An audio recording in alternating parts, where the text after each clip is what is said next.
So I'd love to start with episode 1. Coach Bill, let's start with you because you were the first one who said, hey, the first thing we got to talk about when we're starting this show, we're talking about how we apply biblical principles and truth to life and business situations. And you said, the reality is there's a lot of anxiety out there, right? Almost an epidemic of anxiety. So there were so many things that you said in that episode that rung true with me. But let's start with just the big picture, the power of mindset when it comes to how do you sit in confidence versus sitting in fear as a loan officer in today's market?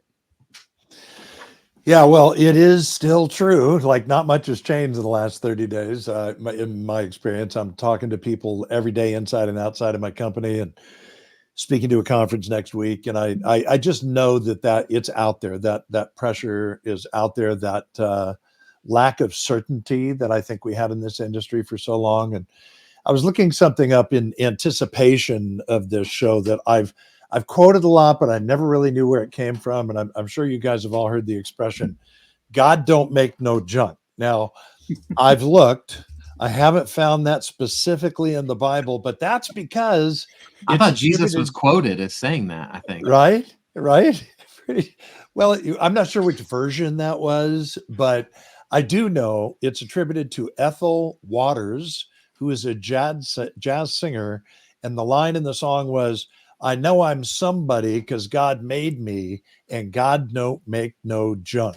Like, how good is that? How good is that? So, I think, Jake, as I process this idea, we live in a time where we are, it is so easy for us to fall into behavioral assessments and personality tests and the way that we look and the way that we talk and how our social media looks. And, I just think Kyle has been such a great example of this for people. I've told people this before, but when he sent me the galley copy or the raw edits of his first book, he said, I'd love for you to go over it.